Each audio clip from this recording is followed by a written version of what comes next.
This story starts 7 years ago. In June of 2019, Suzanne Collins announced the next book of the Hunger Games series, a prequel titled A Ballad of Songbirds and Snakes. This is a book that would explore how Snow came into power and also look at the 10th Hunger Games. When I heard this announcement, I was immediately suspicious. Why now? Why after so many years are you finally returning to the world of the Hunger Games?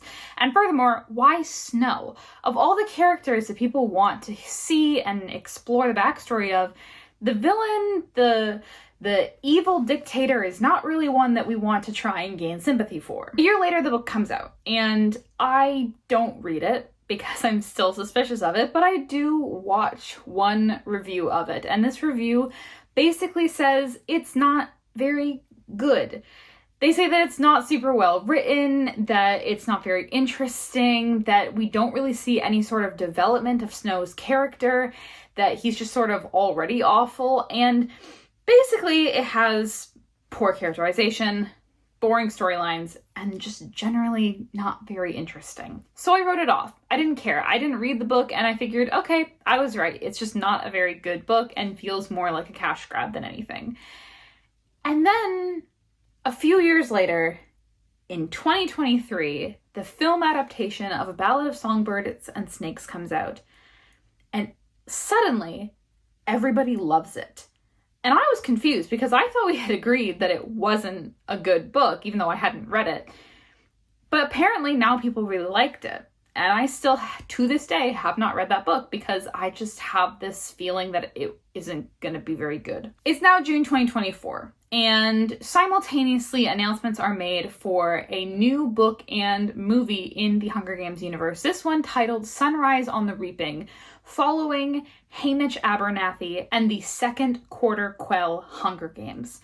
And I had a little bit more hope for this one. It seems like a more interesting story. Hamish is an interesting character. I'd love to see, how he became the rebel that he is, what happened to drive him to this deep depression that he experienced after being in the Hunger Games.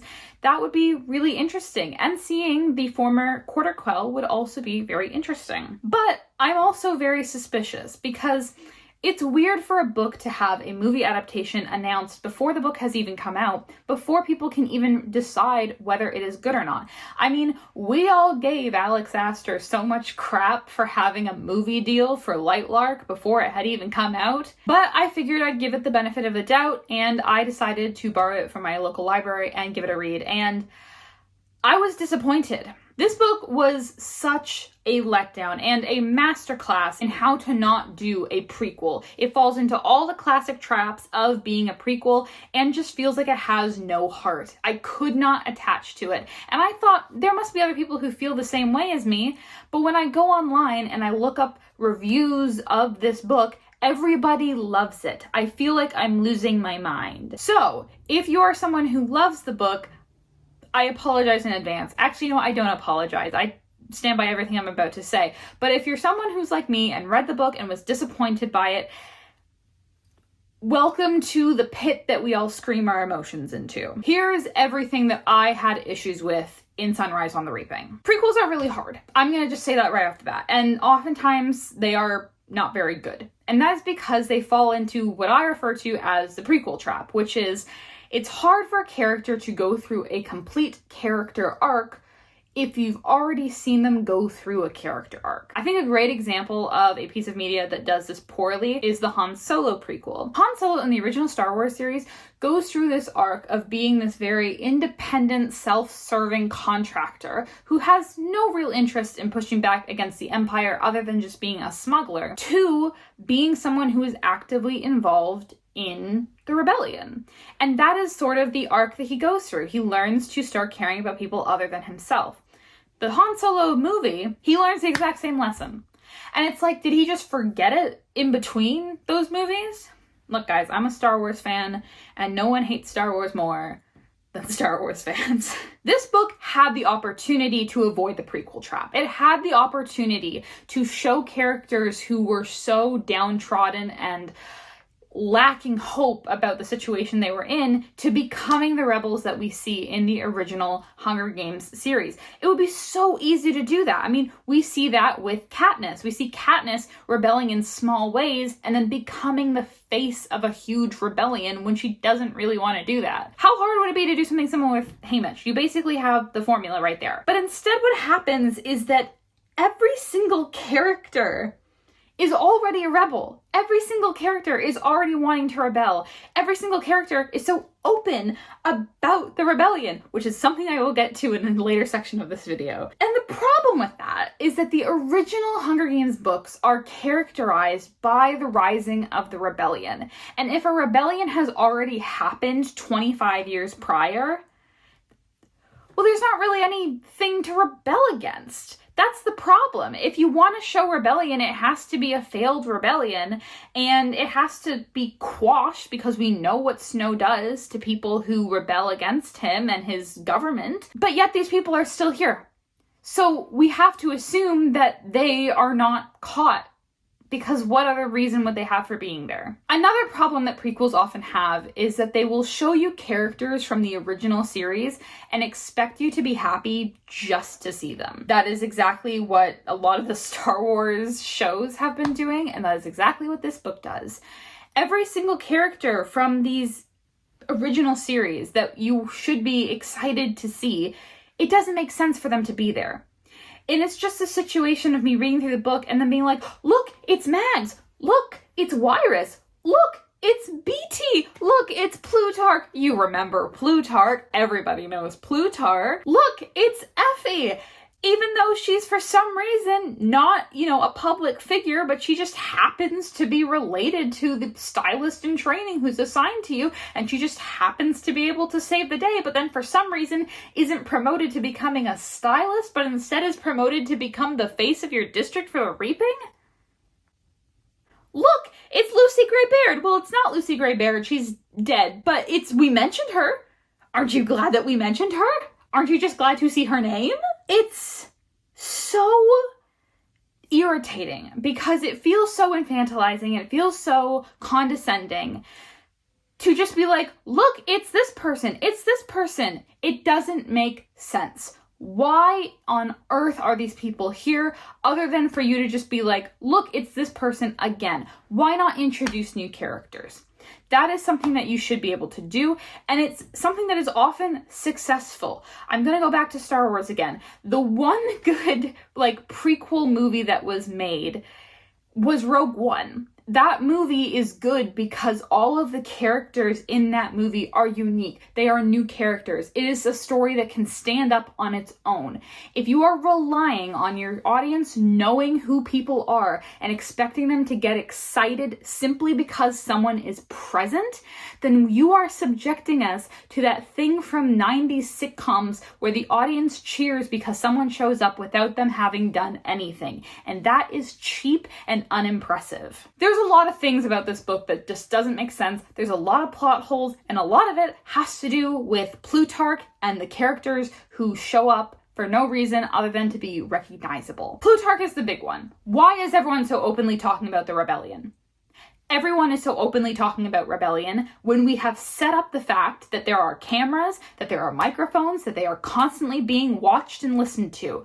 When Snow directly references things that Haymitch has said in conversation with other people, why are people so openly talking about rebellion, and why are they not being punished for it? Plutarch is a great example of what is wrong with this because, as we all know, Plutarch becomes the game maker. He is the head of the games. That would only happen if he had gained Snow's trust. He is not going to just become the leader of the games because he is just such a cool guy. He has to gain Snow's trust. That's why it's such a twist when Katniss finds out that he's actually part of the rebellion. So in order for that to make sense, Plutarch has to be not really involved with the rebellion, or at least not openly involved in the rebellion 25 years prior to him becoming the game maker. But there's a moment in this book which it just so perfectly exemplifies why this doesn't make sense as a linear progression of the narrative. And that is the milk picture. So, I'll remind you, if you've read the book and you've forgotten, there is a scene where Haymitch goes to Plutarch's house and has a confrontation with Snow. Snow asks for milk to be able to taper some of the poison that he has eaten. And as a small act of rebellion, Haymitch drinks it so that he can't have any milk. When he is in the games, Haymitch gets given a gift of a milk pitcher that is identical to the one in Plutarch's house, and he knows that it is probably poisoned and that this is a sign from Snow that he knows what he did in that house. That tells me that Snow knows that rebellion occurred in Plutarch's house. He probably knows that Plutarch saw it because Plutarch is a smart guy. And because of that, he should suspect Plutarch as being rebellious, or at least being sneaky and, promoting rebellion or allowing it to happen. If that's the case, why on earth would he trust him and put him in charge of the games? That's insane. Another thing that doesn't make sense is BT's position as the trainer of all of the tributes. If he is there to be punished by having him train his own son and watch his son die in the Hunger Games, why is he not just the district mentor? He would have to do that anyways, because he's a mentor, because he previously won the games. So why is he not just being forced to be a mentor? Why is he spending less time with his son? That's insane. Furthermore, let's add on to that BT thing, because I thought the BT thing was foreshadowing, and I think it would make more sense if it was. We have seen that Snow wants people to suffer. He doesn't just want people to die. He doesn't just want people to be killed. He does do that sometimes. He poisons people. That's his thing. But when it comes to rebellion, he purposely makes them suffer. He makes them watch as people around them die and makes them feel like it's their own fault. We see that with Haymitch holding Lenore Dove in his arms as she dies because of the gumdrops. BT is forced to train his own son, and that's his punishment for rebellion. Why on earth is Haymitch not being forced to train his own brother? Because that seems more in character for something Snow would do. We know that Haymitch's brother is going to be available for the reaping. So why not just force it so that his brother ends up being the one who is reaped the next year, and Haymitch is forced to train his own brother? Wouldn't that make a great story for the Hunger Games? Wouldn't that be a good punishment for him? Isn't that foreshadowed in the way that that's how BT is punished? But no, he's just killed. And it's not even something where he has to watch it happen. He just arrives and his family is already dead. I'm not saying that I need these people to die more violently, but I'm just saying, if your idea is that this is how Snow operates, it doesn't make sense for him to suddenly do what is almost the kinder way of punishing him. Another big problem I have is with the Hunger Games themselves. Why are they such a mess in this book? There are so many things that happen in this book during the Hunger Games that are just disastrous. They have the big accident at the parade. They have members of the game-making team coming out and being in the arena while it is happening. Like, what? Why is that a thing? Why are they making so many mistakes? They've been doing this for 50 years. They don't have that under wraps yet? They don't know what they're doing after 50 years? It really does sometimes feel like things happen because they have to happen. Not because they make sense, not because they progress the story, but because they need to happen. And I know that's how stories work. I know that it's like saying, oh, it's so convenient that Haymitch was reaped. Yeah, I know that's how stories work. Sometimes these things don't make sense to happen. If we're talking about logically, the fact they've done this for 50 years, why don't they know what they're doing at this point? One last thing before I move on to my next point. I truly think that Snow's relationship with Lucy Gray Baird was the worst thing that Suzanne Collins has ever added to the lore of the Hunger Games, because it completely changes the conceptualization of Snow and why he does the things that he does. In the original trilogy, Snow is scary because he's just an evil dictator. We've all seen evil leaders. We have seen what happens when people get too much power. And so then to turn it into this thing where everything that he does has to do with Lucy Gray and this girl who broke his heart, 40 years ago, is insane. That's crazy because that's not how human beings work. It may be, you know, that he felt humiliated by her. That may have been a turning point. But to paint every single moment, to keep bringing up the fact that he was with a Covey girl, or the fact that he, you know, the Mockingjays or whatever, it just, in my opinion, diminishes him as a villain and as a character. He's not interesting if he's just a loser who's hung up on a girl from half a century ago. That's not interesting and that's not intimidating. And I think the problem with both this book and Ballad of Songbirds and Snakes is that she does not want to show her characters becoming radicalized, either in a good way or in a bad way. Ballad of Songbirds and Snakes would have been a good opportunity to show Snow as maybe a, you know, good-intentioned kid who ends up getting so surrounded by people who are obsessed with power, and he comes to be the same way. Maybe he knows what the Capitol is doing, but he is thinking that it's justified in a similar way that Effie does, and yet he just doesn't change his mind about it. He thinks, yes, this is justified, this is a good reason, and instead of thinking, maybe this is wrong, he gets radicalized in the way that he becomes more for the Hunger Games. The same is true for the characters in this book, and with Haymitch especially. Everybody in this book, every single rebel that we see, including Wiress, Mags, BT, Haymitch, all of them are already rebels. Why can't we see these characters develop? Why can't we see Haymitch start as someone who does not want to be a fighter, who is maybe a little bit rebellious and sneaky in small ways, but doesn't really want to be a part of a bigger plan because he feels hopeless? Why is he already a rebel? And I know there is the idea of like, oh yeah, he then goes the opposite way where he goes from rebellious to giving up at the end, but he doesn't really, does he? Another big issue I have with this book is the way that it is written, and that is the fact that she cannot decide whether she wants you to have read The Hunger Games or not. The beginning of the book is so slow and so boring. There is so much exposition about the Hunger Games and the world, and there's a huge section that is just like this long exposition of how Haymitch met Lenora Dove. It does not need to happen. I don't need to know the huge details of their first interaction. It felt really out of place and it really took me out of it.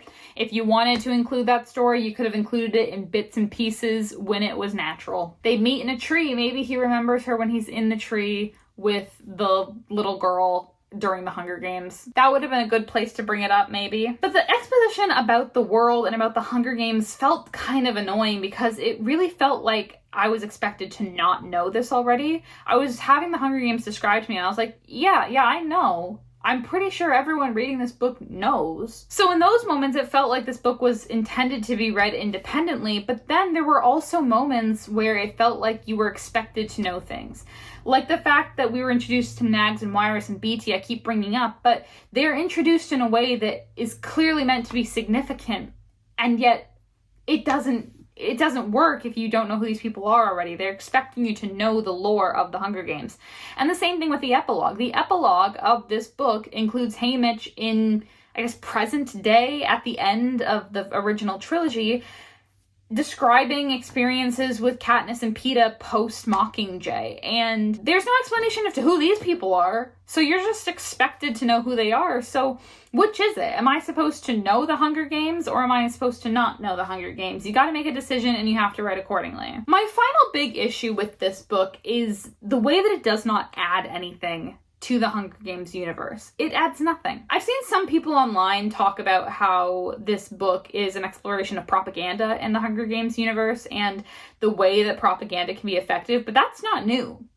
We explored propaganda in the original trilogy. That's like the whole reason that Katniss and Peeta are alive, is because they have to play into this star-crossed lovers thing. We also see propaganda on the other side. We see the downsides of the rebellion with Coin. This also has other explorations of things like, oh, the brutality of the peacekeepers.